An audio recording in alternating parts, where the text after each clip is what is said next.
यद्विद्यादर्पणाय ते नमो अरिहन्तालं नमो सिद्धालं नमो वायरीयालं नमो वज्रायालं नमो लोये शब्दसाहुणं। बोलो अनंतानंद सिद्ध परमेष्ठी भगवान की 1008 श्री आदिनाथ भगवान की 1008 श्री पार्श्वनाथ भगवान की वर्तमान शासन नायक महावीर स्वामी की परम पूज्य आचार्य भगवान विशुद्ध सागर महामुनिराज की 2.5 दीप में विराजमान 3 कम 9 कोटि मुनिराजों की द्वादशांग जनवाणी माता की रत्नात्रय की छाँव में बैठकर हम सभी माँ जिनवाणी का रसपान कर रहे। यही रसपान हमें मोक्ष का सोपान दिलाएगा। कहते हैं, सुनाते हैं, सुनते हैं, गुनगुनाते हैं, पर हम किसी की मानते नहीं। इसलिए तो संसार भ्रमण में हम भ्रमण कर रहे हैं। घूमी है चारों गतियाँ, नहीं मानी जिणवाणी की बतियाँ। यह हमारा संसार भ्रमण कैसे मिटे, इस बात को आचार्य कुलभद्र स्वामी सार समुच्चय ग्रंथ में बता रहे हैं। सूरवीर का लक्षण बता रहे हैं। छित्वा स्नेह मयान पासान भित्वा मोह महा अर्गलान सच्चारित समायुक्ता सूरो मोक्ष पथे स्थिता। स्नेहमयी पासों को छेद कर मोह रूपी महान अर्गला तोड़कर सम्यक चारित्र से युक्त सूरवीर ही मोक्ष मार्ग में स्थित है। कितनी बड़ी उपाधि दे दी, वीर की भी नहीं, सूरवीर।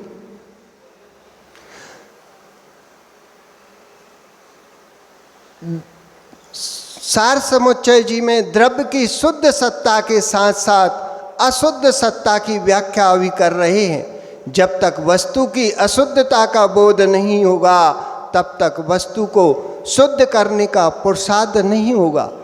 तब तक वस्तु को शुद्ध सत्ता का बोध नहीं होगा तो अशुद्धता हटाने का पुरुषार्थ होगा ही क्यों? सही बात। जब आदमी अपने आप को शुद्ध ही मान लेगा और अशुद्ध मानेगा नहीं तो शुद्ध करने का पुरुषार्थ क्यों करेगा? नहीं करेगा। मैं तो शुद्ध हूँ अनादिकाल से। जब शुद्ध को अशुद्ध मान लेगा, अशुद्ध को शुद्ध मान लेगा, शुद्ध का पुरुषार्थ नहीं करेगा। वही बात कह रहे हैं, हटाने का पुरुषार्थ होगा ही क्यों? अशुद्ध सत्ता में शुद्ध सत्ता का दर्शन जो कर लेता है वही जीव अशुद्धता को हटाने का पुरुषार्थ करता है। जीव को ये बोध नहीं है कि मेरी आत्मा ध्रुव शक्ति से समन्वित है, प्रभुत्व शक्ति से संपन्न है। प्रभुत्व शक्ति आत्मा की शक्ति। आचार्य श्री ने आत्मा की 47 शक्ति पर एक महाग्रंथ लिख दिया। आत्मा के अंदर 47 शक्तियाँ होती हैं, उनमें एक प्रभुत्व शक्ति विद्यमान है। हर जीव के अंदर प्रभुत्व शक्ति विद्यमान रहती है। जो जगत में ऐसा कोई जीव नहीं, द्रव्य नहीं है जो प्रभुत्व शक्ति से शून्य हो। हर जीव में भगवत्ता बनने की शक्ति विद्यमान है, भगवान बनने की शक्ति विराजमान है। लेकिन प्रभुत्व शक्ति त्रिकालिकता को लोग समझ नहीं पा रहे हैं। और जिसे हमने प्रभुत्व शक्ति कहा है कि प्राणी में प्रभुत्व शक्ति है, उसे लोगों ने ईश्वर अंश ग्रहण कर लिया। लोगों ने ईश्वर अंश, जो करेगा सो भगवान करेगा, जो करता है सो भगवान कर, बस इसको मान बैठे हैं। वो अपनी त्रिकालिक शक्ति को भूल गए। उन्हें पता ही नहीं कि हमारी प्रभुत्व शक्ति हमारे अंदर विराजमान है। ये दासपना नहीं है कि हम तो उनके दास हैं। प्रभुत्व शक्ति त्रिकालिक है, वह शक्ति भूत शक्ति है, वह किसी की अंशभूत नहीं है। वह स्वयं परिणामभूत है। परमात्मा की आराधना अवश्य करता हूँ, पर परमात्मा की वंदना अवश्य करता हूँ, पर परमात्मा बनने के लिए नहीं करता हूँ। पर परमात्मा बनने के लिए नहीं करता हूँ, परमात्मा से मिलने नहीं जाया जाता, परमात्मा से मिलने के नहीं करता हूँ। ज्ञानी मिला जाता है अनुचर वन के। जो अनुचर होता है, दास होता है, वो मिलने जाता है। हमारे यहाँ दासता नहीं ने स्वीकार किए कि हम उनके दास के दास हैं। ये अनुचर व्यक्ति नहीं है। आराधक अनुचर नहीं होता, आराधक भक्त होता है। मित्रों से मिलने जाया जाता है, परमात्मा से मिलने नहीं जाया जाता।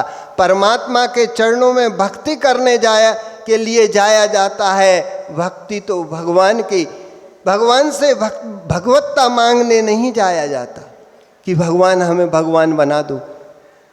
भगवान नहीं बनाएंगे। भगवान तुम्हारे अंदर जो त्रिकालिक शक्ति, प्रवृत्त शक्ति विराजमान है, वह शक्ति तुम्हें भगवान बनाएगी। उसको उद्घाटित करने की जरूरत है। अपनी अशुद्ध परिणति के नाश के लिए करनी पड़ती है। भगवान भगवत्ता प्रदान नहीं करेंगे। भगवान मेरे अंदर त्रिकालिक विद्वान है, भगवत्ता मेरे अंदर त्रिकालिक विद्वान है। उस त्रिकालिक भगवत्ता को प्रकट कराने की जो योग्यता, वह मेरे अंदर ही है। जो भगवत्ता प्रकट कराने की योग्यता है, वह मेरे अंदर है। लेकिन व्यक्ति को भान नहीं है कि मैं ऐसा कर सकता हूँ। भान हो जाए तो ज्ञान हो जाए तो भान आ जाए। परंतु बहिरंग निमित्तों के माध्यम से हम परिणामों की विशुद्धि को प्राप्त हो सकते हैं। बहिरंग निमित्तों की परिणति के माध्यम से विशुद्धि को प्राप्त हो, यानी कसाय की मंदता के लिए परमेष्टि की आराधना है। कसाय की मंदता के लिए परमेष्टि की आराधना जरूरी है। कसाय की भद्रता के लिए परमेष्टि की आराधना है। परमेष्टि परमात्मा को भीख मांगने के लिए नहीं जाते। परमेष्टि से परमात्मा की भीख मांगने के लिए नहीं जाते। हम परमेष्टि के चरणों में अपने परिणामों की विशुद्धि के लिए, मात्र परिणामों की विशुद्धि के लिए जाते हैं। शुद्ध सत्ता को वही पहचान, शुद्ध सत्ता को वही पहचाने, अशुद्ध सत्ता को भी पहचानिए। प्रभुत्व शक्ति संपन्न हूँ मैं। आत्मा की 47 शक्तियों में एक प्रभुत्व शक्ति है। भूल गया था अपनी प्रभुत्व शक्ति को।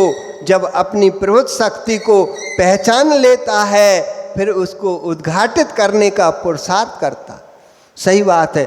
जो अपनी प्रभुत्व शक्ति को पहचान लेता है, वही उसको उद्घाटित करने का पुरुषार्थ करता है। हमने कितनी गहराई में अपने आप को पाया है, उसको नहीं पा पाए जिसको हमें पाना था। उसी भव भ्रमण में लगे रहे, उसी गुत्थी में गुथे रहे। उस गुत्थी से हम सुलझ नहीं पाए। यही गुत्थी को सुलझाने का प्रयास करने की बात कर रहे हैं कि पुरुषार्थ करता, उसको उद्घाटित करने का पुरुषार्थ करता है। प्रभुत्व शक्ति को उद्घाटित करने का जो पुरुषार्थ है, वही चारित्र है। चारित्र वही है जिसमें प्रभुत्व शक्ति प्रकट होती है, और प्रभुत्व शक्ति जिसमें प्रकट नहीं हो सके, वह चारित्र नहीं है। इसलिए मिथ्या दृष्टि अभव्य प्राणी का द्रव्य संयम होने पर भी असंयमी ही है। लोक में देखा जाता है, वही बात यहाँ कह रहे हैं कि द्रव्य संयम होते हुए भी वो असंयमी है। अभव्य असंयमी है कि ग्रेव यात्रा कर लेता है, कि ग्रेविक की यात्रा कर लेता है, लेकिन मोक्ष की यात्रा नहीं कर पा रहा है, क्योंकि मिथ्यात्व के साथ हुआ संयम ही असंयम ही है। मिथ्यात गुण स्थान में कौन सा संयम होता है? मिथ्यात गुण स्थान में कौन सा संयम होता है सावला जी? मिथ्यात असंयम में कौन सा संयम होता है? हाँ, अरे असंयम ही संयम होता है। हाँ, यही तो बता रहे हैं। मिथ्यात्व गुण स्थान में ज्ञानियों होता है, असंयम नाम का संयम होता है। असंयम नाम का संयम होता, जैसी उसकी धारणा है कि मैं तो वैरागी हूं, चोला लपेटा है, गदा रखा है, वो असंयमी है, लेकिन वो भी अपने आप को संयम मानता है। हाँ, वही तो कह रहे हैं, अपने हिसाब से नहीं है, मोक्ष मार्ग की दृष्टि से संयम नहीं है। उसको तो भले वो ग्रेवेक तक जा सकता है, यही बात तो कह रहे हैं, ग्रेवेक तक गया लेकिन मोक्ष का सुख नहीं पा पाया।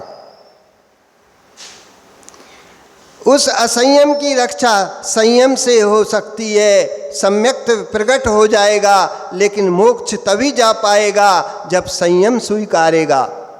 असंयम में मोक्ष होता नहीं, असंयमी का मोक्ष मार्ग भी प्रारंभ हुआ ही नहीं। सम्यक दृष्टि जीव जो मोक्ष मार्गी कहा जाता है, वह उपचार मोक्ष मार्ग है। चतुर्थ गुण स्थानवर्ती जीव मोक्ष मार्गी है। यहाँ आचार्य सिंह ने चतुर्थ गुण स्थान में मोक्ष मार्ग की मार्गी कह दिया है, चतुर्थ स्थान गुणवर्ती को मोक्ष मार्गी। लेकिन कैसे कहा है ये देखना, लेकिन उसको उपचार मोक्ष मार्गी कहा है, क्योंकि मोक्ष मार्ग जो है सम्यक दर्शन ज्ञान चारित्राणी मोक्ष मार्ग। सम्यक दर्शन, सम्यक ज्ञान, सम्यक चारित्र की जहाँ एकता है उसका नाम मोक्ष मार्ग है। तभी चतुर्थ गुण स्थानवर्ती जीव को सम्यक ज्ञान तो प्रकट हुआ, सम्यक ज्ञान तो प्रकट हुआ, लेकिन सम्यक चारित्र उदित नहीं हुआ। चारित्र उदित न होने के कारण उसे उपचार मोक्ष मार्गी कहा है, फिर भी मोक्ष मार्गी है। मुख्याभावे सती प्रयोजने निमित्ते उपचार प्रवर्तते आलाप पद्धति। जहाँ मुख का अभाव होता है, प्रयोजन होता है, प्रयोजन की दृष्टि से उपचार का कथन होता है, पर इतना विशेष ध्यान रखना कि मुख के अभाव में उपचार नहीं होता। मुख के अभाव में उपचार नहीं होता है और मुख में उपचार नहीं होता है। मुख में उपचार नहीं होता है और उपचार नहीं होता है।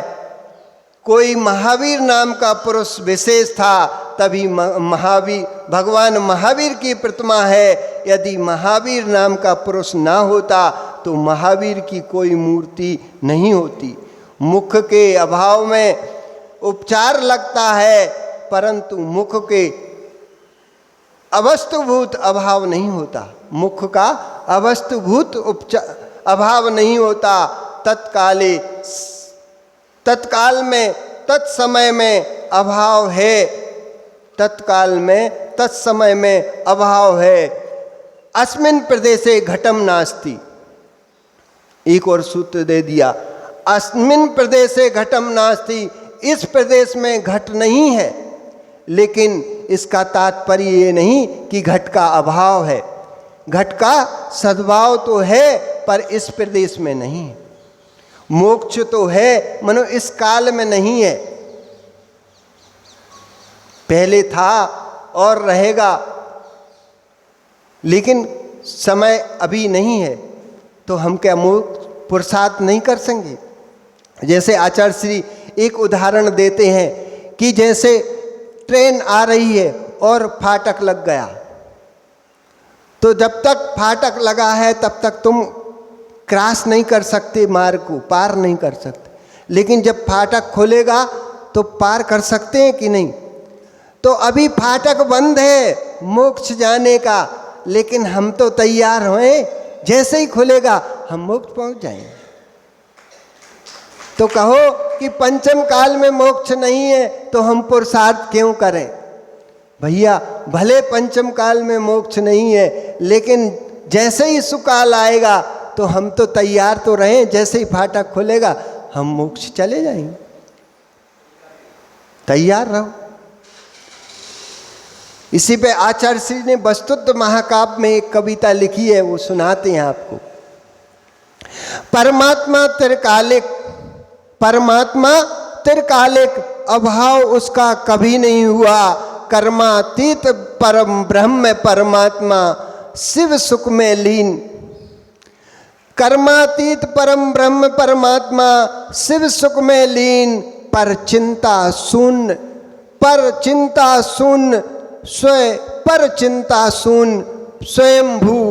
स्वयंभू परमानंद पूर्ण, वह मात्र ज्ञाता दृष्टा है। था रहेगा गायक ही कारक नहीं, कर्तापन होता रागी द्वेषी में, परमात्मा में नहीं, वह तो कृत है पर भावों से शून्य। बोलो परम पूज्य आचार्य भगवान विशुद्ध सागर महामुनिराज की।